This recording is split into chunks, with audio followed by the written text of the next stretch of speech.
All right, it's time to talk with our featured guest, Ross Brannon. Ross, how's it going? Great, Mike. How are you?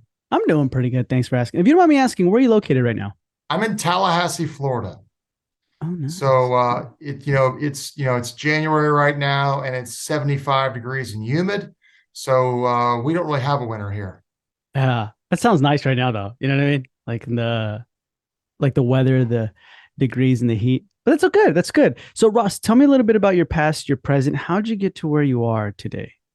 So I grew up in Atlanta, and I went to play football on scholarship at Florida State University back in the mid 90s, mid to late 90s.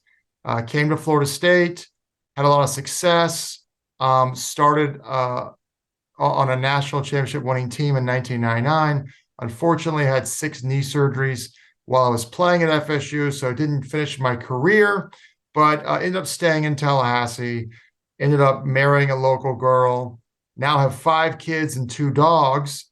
And I was a client of the firm that I'm a part of now. And I'd always been kind of financially minded, and they kind of saw that. So they asked me to come work with them. And that was many years ago. And then, as I'm working as a financial advisor, I work with a friend who's an orthodontist. And next thing you know, he introduces me to his college roommate who's a general dentist. And the snowball effect happens. And next thing you know, I've got dentists all over the country as clients. And it's just kind of where I started focusing. Gotcha. So, your area of expertise is what? So I do personal financial planning for dentists now, and that's a little bit different, because I do holistic planning, so it's a little bit different than the traditional financial advisor. So to kind of educate people, there's a couple different silos in the financial advisor world. You have probably the majority of people are what's called assets under management. Hey, it might be a Merrill Lynch, it might be a Morgan Stanley, it might be an independent RIA, which stands for Registered Investment Advisor, and all they do is gather assets. So they won't talk to you typically unless you have $500,000 or more. And they will help you manage your money. And that's investment accounts, IRAs, things like that. And there's nothing wrong with that. That's definitely, they help a lot of people. Then you have maybe like the Northwestern Mutuals who do a little more insurance work, what might be disability or life insurance. And then there's very few, but I think it's probably the best, is kind of what's you see as some practices and advisors that integrate both insurance and investments. But then you find even less who really do planning. So a lot of times planning is basically planning around the facilitation of a financial product. Now, we all need financial products. That's not bad, but is it really planning? So when we Mhm. talk about holistic planning, the question is, what does that mean? Well, that means looking at everything that your money touches. So it could be something as boring as auto insurance, something as complex as legal and estate documents, or something as practical as how much money you save and where you save it. And oh, by the way, if you're saving money in a checking account, that's great. Nobody gets paid on that. And that's why nobody talks about that. But that's something you have to talk about because having liquidity and saving money is a big deal. Yeah, that was a big deal, especially like 2 years ago, right? In the middle of everything where everything was like COVID and stuff like that. So, holistic planning is everything your money touches. So, is that kind of like when we sit down and we are doing a budget, we're like, okay, where's our money coming out of? Like, we're in debt Well, here. yeah, yeah. Well, a lot of people. So I've got some strong opinions on lots of topics. Budgeting is one of them. I don't think what I call spreadsheet budgeting works very well unless you're an engineer. And I'm not an engineer, and most people aren't engineers. Some people are. And so I'll ask people, hey, what does it cost you to live? What's your burn rate every month? And they'll look at me like I'm an alien. They have no idea. So let's suppose their burn rate's $20,000 a month. And Mhm. let's suppose they bring home after tax $30,000 a month. And I'll say, okay, you're saving 10 grand a month, right? They then look at me like I'm an alien. So I'm not here to put you on beans and rice. And if you're a dentist, you probably don't need to be. Some might, but you probably don't need to be. And so it's like, let's create a cash flow structure that makes sense and works for you. And because the typical cash flow structure is all your check goes in your checking account, you spend what's there, whatever's left over you save, and that's typically not very much. Mhm. Mhm. Mhm.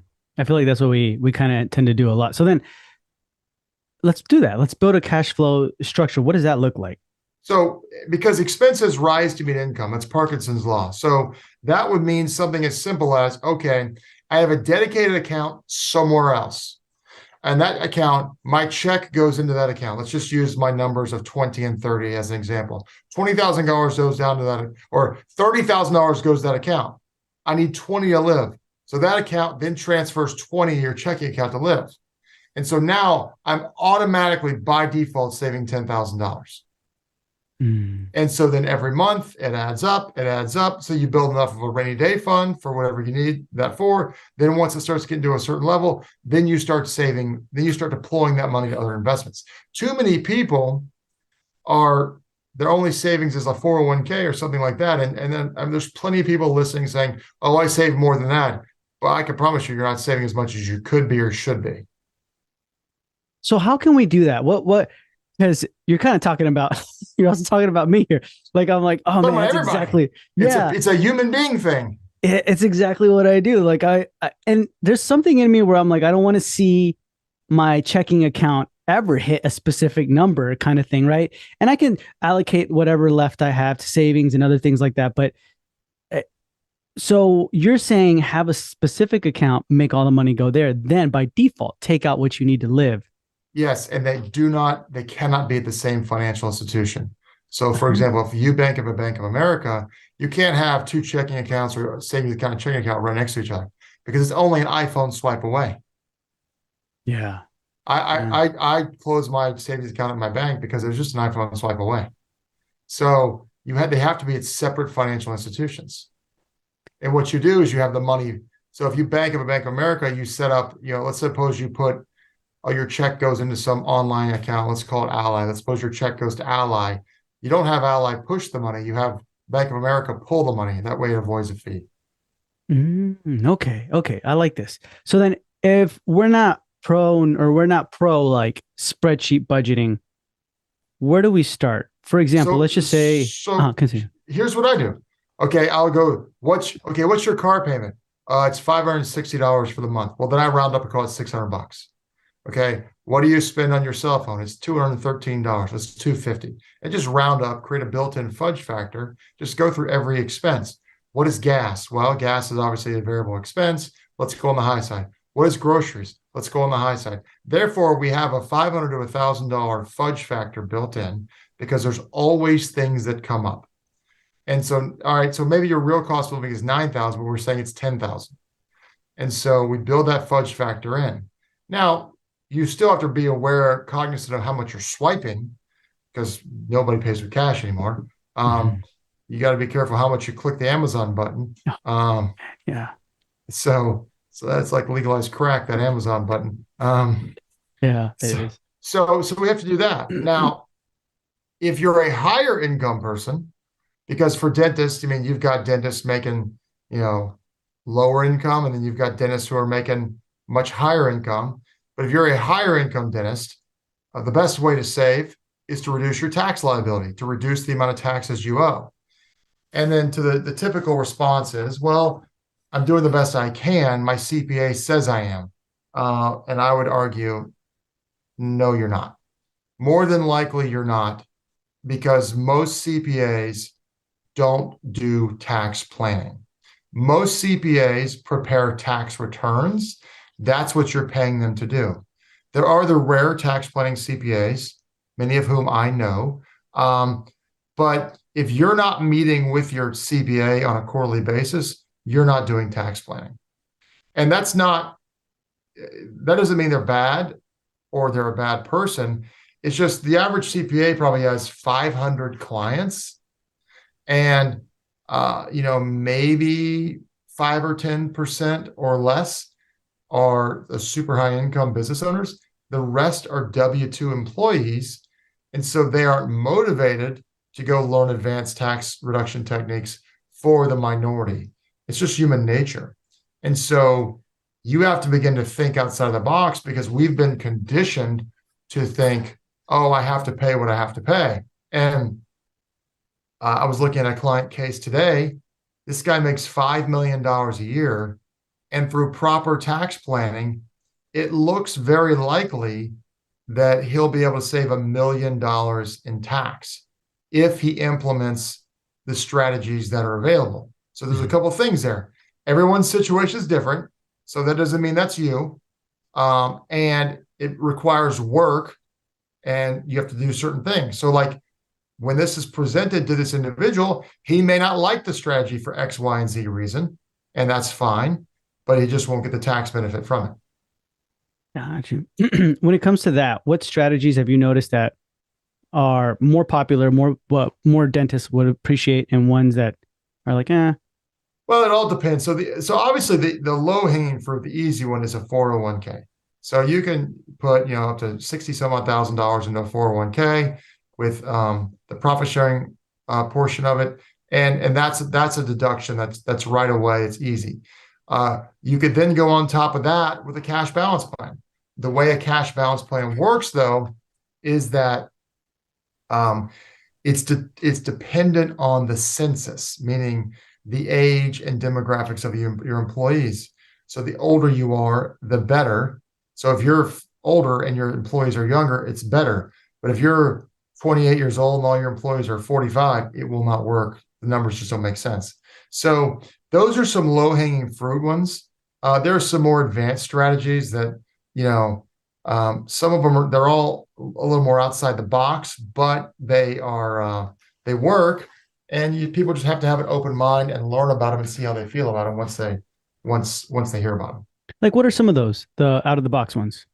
Well, if there are certain charitable strategies that you could do. So you could do, and obviously this is not a recommendation because everyone's situation is different. So you could do a charitable remainder trust, and there's all different variations of that.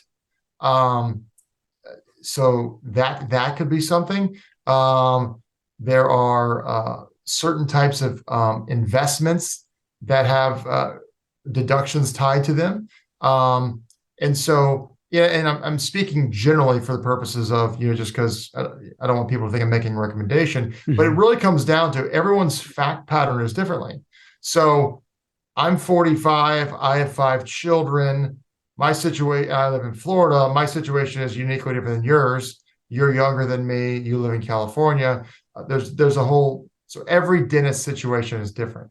But if you are a high income earner, there are situations where where advanced planning strategies can make sense and could potentially reduce your tax bill. Gotcha. Yeah, because I think that's something that we all want to do as much as possible, reduce Well, taxes. well, I would argue the highest rate of return you're ever going to receive is $1 taken back from the IRS. The second highest rate of return, in my opinion, is investing in your business. So there's no financial product or widget that I can offer you that is going to give you a higher rate of return than those two things. Yeah. I feel like when it comes to your type of planning, right? Because you do personal financial planning, right? Not holistic Right. planning. Well, holistic is personal. So Ah. we're looking at everything here. So when you're looking at everything, and maybe a practice owner also does separate things, right? Maybe they have investments in real estate, things like that. Yeah. Are those things like you recommend that, or not? Maybe not recommend, but you're like, oh, that looks good when it comes to reducing taxes. Well, there are definitely benefits to real estate. Obviously, if you own your building, there are some tax reduction strategies with that, depending on the specifics of your building. Real estate tends to be a very good financial asset, but you don't want to just go buy it just because it's real estate. You get the numbers need to make sense. You need to make sure it makes sense as a part of your overall plan. Just blindly buying real estate isn't always the best thing, but buying real estate can be very, very good. Gotcha. Okay. And you mentioned something called fudge factor. Break it down to me. What is that? Well, if I say it costs me $10,000 a month to live, there's always going to be an unplanned expense. Doesn't matter what it is. And so if I'm saying it costs me $250 for gas for the month, I'm rounding up to $300 just to build a cushion of another $50 in the overall budget. So if I put a fudge factor in over 15 items of like 60 or $70, that adds up. all of a sudden now it's like, okay, I've built in roughly $1,000 of uh, cushion in case the numbers are off this month, because the numbers are never going to be exact. Mm, I like that. That helps me a little bit, my, I guess, my mind to be put at ease, because I feel like every time our numbers aren't exact, I'm like, where are we going wrong? What am I doing? You know what I mean? Kind of thing. And it's Well, and the prices are going up. We've had yeah, inflation the last year. So it's like, the same thing doesn't cost the same thing anymore. that's true. Yeah, you're right. I remember going to Costco and I was like, I'm getting the same stuff I've always gotten. Why is it, you know what I mean? More. But Well, inflation. just Costco has they put fairy dust in their stores, and it makes you buy stuff that you wouldn't normally buy. Next thing you know, it's like $700. You're like, what just happened? that's that's so true, man. I don't know why that happens. I have a question. I don't know if you saw this about Usain Bolt, right? But we were talking about it, us and a lot of us practice owners and dentists not that long ago, um, where he depended on a financial company, right? Personal finance, something like that. And they kind of ran with it and took his money. And so Oh, that happens all the time to professional athletes. how do we know who we can trust when it comes to personal financial planning? Well, I mean, you can do a FINRA broker check, and I'm looking up Usain Bolt right now, just so you know. Mhm. You can do a FINRA broker check. Uh, oh yeah, there you go. I see it right there. Um, so you can do a FINRA broker check. That's not always going to tell you the tell you the whole story, but I'll tell you if there's any complaints or anything on that. Obviously, a high quality recommendation from somebody. Um, Anytime you are working with somebody, yeah, if you're making a kind of a a non-traditional investment, you want to make sure there's a lot of due diligence done. So, I don't know what kind of investment account he has, or he had, but those people are probably going to go to jail if they get caught. Where is he going to get his $12.7 million back? Is a different conversation. But FINRA broker check, any outside the norm investments, I would require. I would make sure there's lots of due diligence on it.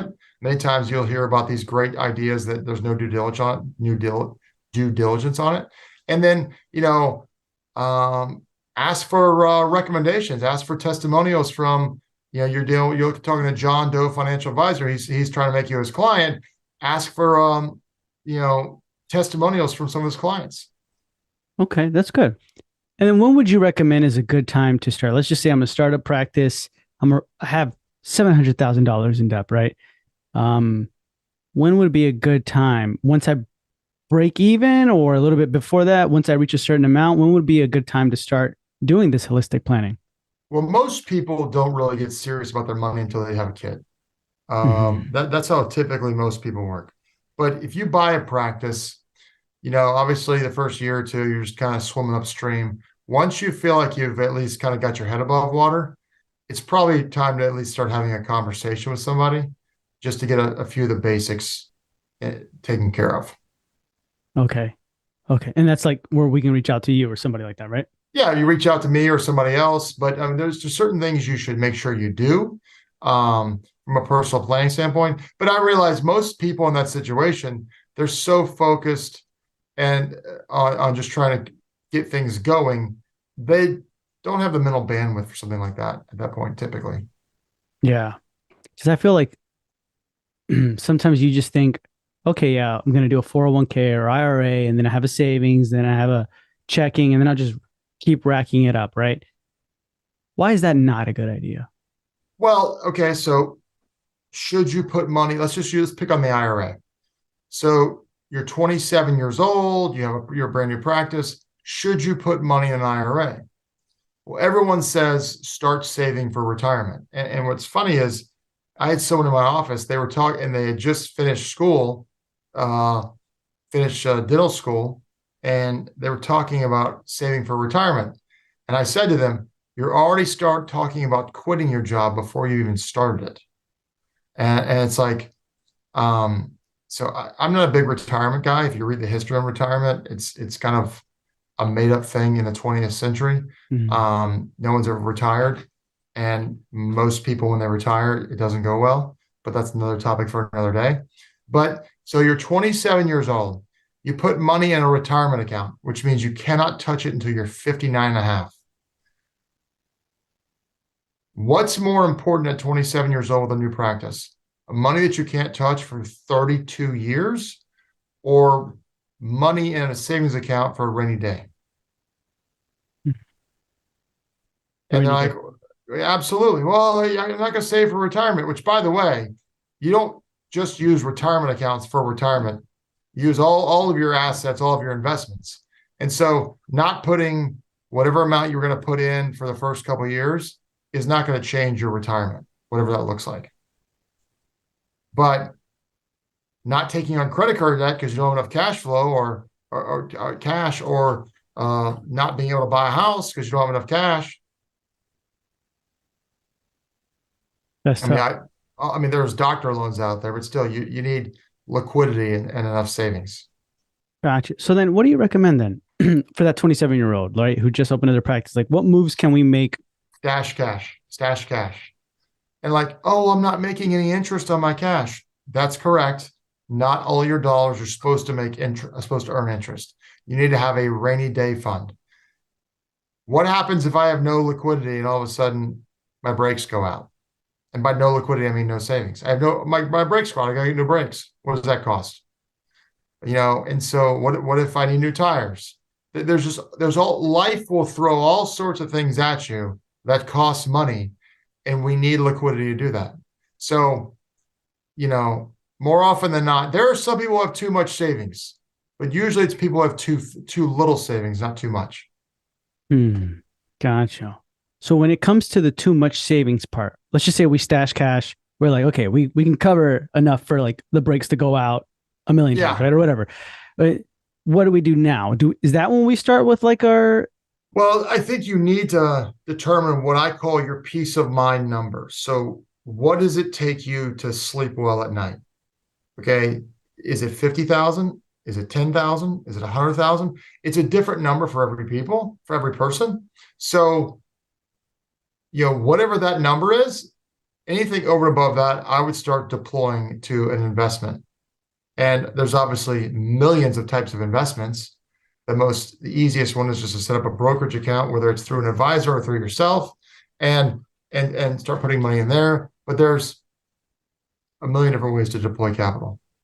gotcha. And so that's where we can kind of come in and be like, hey Ross, like what should I do? Right? Like look at my stuff. Yeah, yeah. I mean, that's one of the many things that I do. So, but there's a lot of things that, quite frankly, have to be done before that.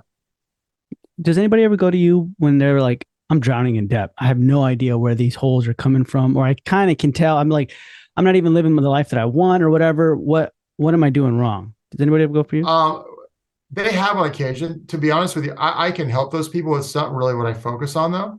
And if you're drowning in debt, just listening to someone like Dave Ramsey probably makes sense. Now, I don't agree with everything Dave Ramsey says, but he helps a lot of people. And I think the challenge with him is some people listen to him when he's not the demographic he's reaching to, but he helps a lot of people who are in debt. So, but really, if you're a high income earning dentist, that's typically where I tend to really help people the most. And that's where you help them with allocating to the right places, Well, or it's making sure their cash is going the right places, making sure that they're talking with the right tax professionals to mitigate their taxes. I'm not a CPA, I'm not an enrolled agent. I do know a fair amount about taxes, but there are tax attorneys and there are tax professionals that I connect my clients with, to make sure they are paying the least amount of taxes legally. gotcha. That's interesting. Okay. So then, Ross, what can a dentist do today to improve their business? So that's a really good question. So there is this continuum that I say for dentists. So on one side, you have dentists who basically own a job. These are all people who own their own practice. Dentists who own their job. It's a good job, but they own their job. Then you have dentists on the opposite extreme who are business owners, who happen to be dentists. So, for example, like I have a friend. He practices 2 days a week. It's a fee for service practice. He makes $2 million a year.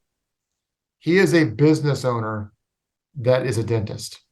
I've got numerous clients and friends who make more than that, and they are business owners. And then there are some who just own a job. It's a good job, and owning a job and being a business owner, one is not better than the other, but it's what do you want? Now, obviously, most people are in the middle. Mm-hmm. But what do you want? If you want to be a business owner, maybe you don't have the skills to do that. Well, go educate yourself, find a mentor, and learn how to be a business owner and grow your practice, because this is the greatest way to create wealth in America is owning a business. And a dental practice is a business. Gotcha. And I feel like a lot of people might mainly want to do that. They want to be the business owner. You know what I mean?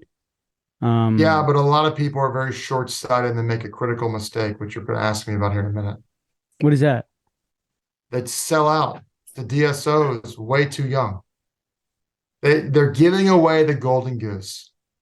So I have a cash register in my basement that throws off whatever amount of money a year.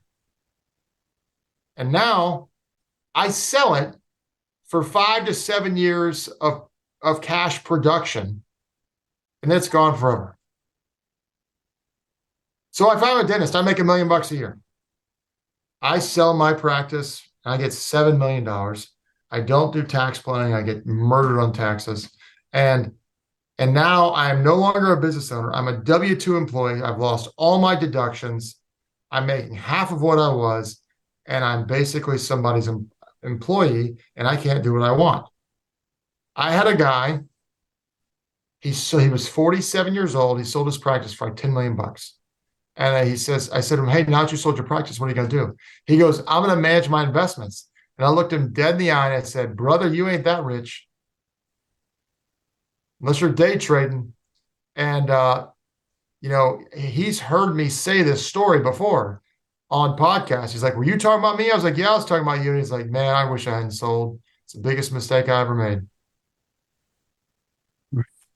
So then where is it? Where is it where it's like, now it's okay to sell? Well, first of all, do you want to sell for the highest dollar? If you do, you're selling to a DSO. You're not selling to an associate or somebody else. Second of all, it's like, I don't believe in retirement. I believe in transition. What are you going to do next? If you don't have a plan after you sell, you're going to go freaking insane. I've seen people who have gone into deep depression after they retired because they didn't have anything planned. I don't know anyone. If you're going to sit home and watch TV or watch Netflix or whatever, brother, you might as well just go ahead and start buying your coffin. I mean, people were not designed to retire if retire means do nothing. You have to have a plan. Second of all, a lot of people don't realize how old they're going to live, how long they're going to live. Most people, higher educated and higher income people, live longer. Those are the facts. Whether they're fair or not is besides the point. There is a high probability that most people are going to live to 100 years old. Well, $10 million at 47, that's pretty hard to get to 100 years old. But the longer you work, the less money you need. Not suggesting you should go spend all your money, but what are you going to do? So you got to have a plan. Maybe you decide that you want to go change careers. That's fine. But just don't sell because you got some crazy number. What if you decide to build your business bigger and then sell for twice as much in 10 years? Yeah. I feel like sometimes, so then what is the driving factor that in your experience that you've seen people sell too soon? Well, a lot of people hate their job. Mm-hmm. There's a lot of dentists who hate being dentists. There's also a lot of dentists who hate managing people. And that, because in dental school, you don't learn business, you just learn clinical. Mm-hmm. And I've seen people try to sell the practice because they hate managing people. And so that's a challenge. And, but I mean, as a dentist, you are starting late. You went to 4 years, at least 4 extra years of school. You likely incurred a large amount of debt. So you're late to the party when it comes to saving. Mm-hmm. So these are things that we've got to make sure that we think through. Just because you heard someone get some great multiple doesn't mean you're going to get that same multiple. It's not the same situation. And you may hate your 3 to 5 year earnout, and then you may walk away and lose all that money, which I've heard numerous stories of. Yeah. Interesting. Okay. Okay. So then we really, really need to brainstorm on this, right? Like, think about it. What are we going to be doing after if you're ready to retire? Are you even sure you should be retiring right now? So And it, anyone who wants to think of the word retirement, they should Google the name Dan Sullivan and retirement. Dan Sullivan is the founder of Strategic Coach, and he's talked a lot about retirement and what it really means and what it is. Mhm. And I think we've been conditioned about this whole concept of retirement. And I don't buy it. I don't ever want to retire.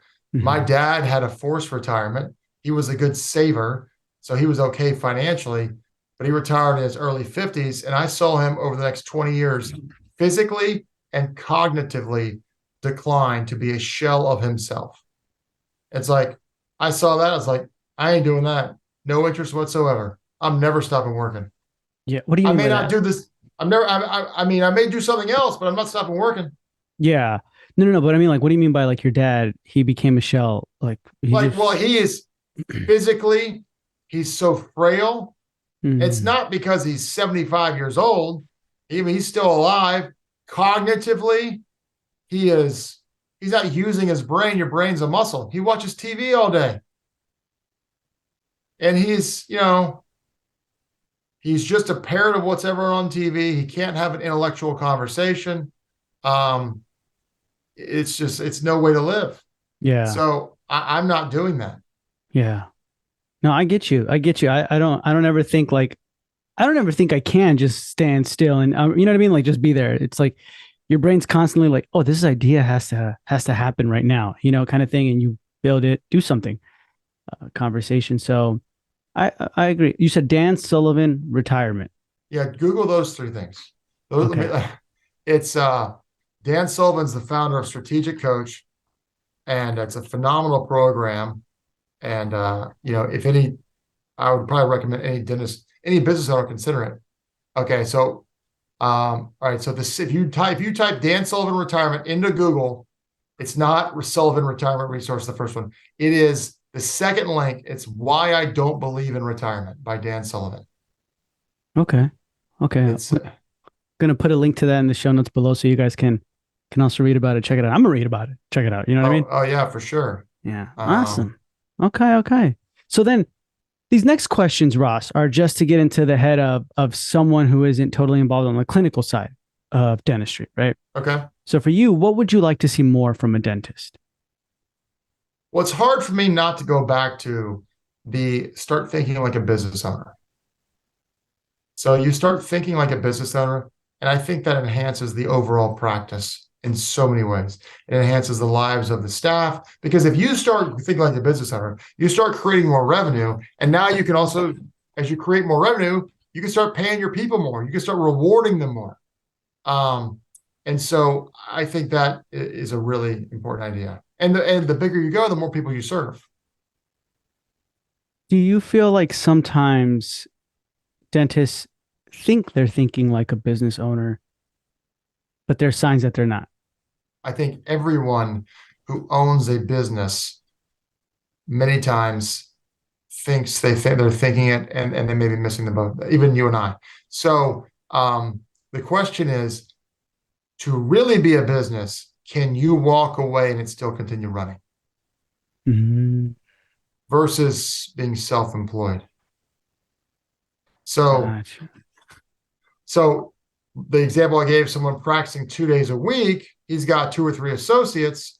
If he walked away completely, he may not make money he's making, but he'll still do really well. Hmm. Hmm. Compared to someone who can walk away, Right. right? Interesting. Okay. Okay. And then right now, what do you hate about dentistry? Or what do you not really like at all about dentistry? Okay. At the risk of offending people, I don't like that they're sheep. And that kind of comes off harsh, but they all do the same thing. They all join the same club. They all get in the same Facebook group. And if one person says it, they all do it.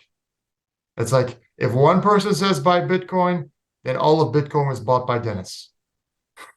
So they all, I mean, I'm exaggerating, but only slightly. I'm making a broad brush generalization, but they tend to, like, they just tend to all do the same thing. And they trust anybody who is a dentist or a former dentist. And there are some people out there who are, you know, dentists, and they give recommendations to people and they're just not good, or they just immediately trust them because they are a dentist or a former dentist or whatever. And I mean, not that these people are bad people, but you just have to be a little wiser and smarter about what you do. You can't just join something or be a part of something or trust somebody just because they do what you do. And, you know, that might be a little unfair on my part because, you know, there is a probably a fraternal feel to someone in your industry, but you just want to, I mean, and I'm not saying that they're bad groups or bad people, but don't just do it because everyone else is doing it. Start to think a little bit contrarian, if that makes sense. So I'm not trying to disparage anyone individually. I'm just saying people need to think for themselves and not just follow the crowd. Gotcha. You see that pretty often? I mean, I've seen it a fair amount of times, and I've even joked to some dentists. I said, yeah, I met like a few guys from one certain Facebook group, and I said, "Oh, that group's a cult," and they just started laughing. And so it's Yeah. kind of funny. Okay. Okay. And then right now, what do you love about dentistry? I love that. I love that it's an opportunity to build a business. I was talking to a senior in college, and he wanted to go be a doctor, a physician. I said, dude, go be a dentist. You'll make twice as much money. And most physicians are W-2 earners. Mhm. And they got to go to med school, then they got to do residency. Versus dentists, you know, you're a business owner. And so you have the ability to make so much more. You're not getting your pay cut by insurance reimbursements. Obviously, dental insurance has its challenges, but nothing like medical insurance. And so it's just an incredible opportunity to create wealth. Owning a business is a great way to create wealth. Gotcha. Okay.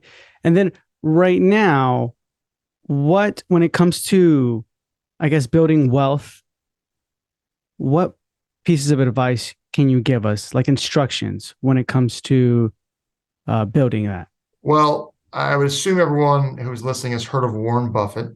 And he says the Mhm. number one habit to acquire is the habit of thrift. And what does he mean by that? He means savings. Save your money. So I can prove that saving your money, the higher the savings rate is more, your savings rate, let me say it this way, your savings rate is more important than your rate of return.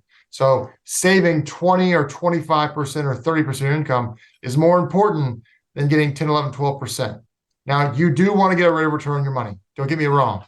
But you want to save at a high rate of return, at a high savings rate rather, first. So save money. Now, obviously, you need to invest it, but save your money. Gotcha. Okay. So save it. Save it as Yes. much as you Let's can. okay. Let's deal with the problem of too much savings versus having too little savings. So if I told everyone listening, don't do a thing with your money until you had $100,000 in the bank, there'd be a lot of people who would have to stop doing what they're doing until they get $100,000 in the bank. So let's save our money. There's lots of places to deploy capital, but we need to have a lot of cash on hand. Yeah. I think it's Ramit Sethi from that book I Will Teach You to Be Rich, where he's like, saving isn't sexy, but it's like the best thing we can kind of do, right? Just put it Yes. in there and that's it. Like just don't move it. Yeah. but we get that shiny object syndrome sometimes where we're like, what? Oh, they're doing this. We got to do that. And then we got to do that. And we got, you know what I mean? Kind of It's thing. like what Elon tweeted about Dogecoin. Let me go buy $10,000 with Dogecoin, which is the same thing as lighting my money on fire. No, I fell into that. And then I was like, oh, it's there now. It's, you know what I mean? But you're right. It would have been better just to save it. Way, Yeah. way better. So I get you 100%. Awesome. Any final pieces of advice that you want to give to our listeners?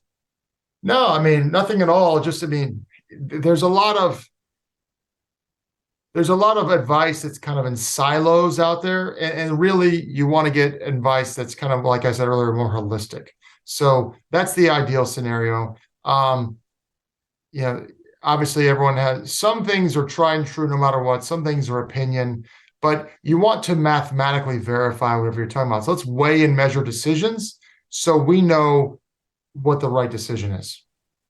Gotcha. Awesome. Awesome, Ross. I appreciate your time. Thank you so much for being with us. And if anyone has any questions, where can they find you? Two places. One, rossbrannon.com. The site's getting rebuilt. It's sufficient for now. It's getting rebuilt though. So if it's not as sexy as you like, please forgive me. But rossbrannon.com, or you can call me or text me. I answer every phone call. I'm not afraid of the phone. 850-566-7999. 850-566-7999. Awesome. So that's going to be in the show notes below. And Ross, thank you for being with us. It was a pleasure, and we'll hear from you soon. Thanks so much.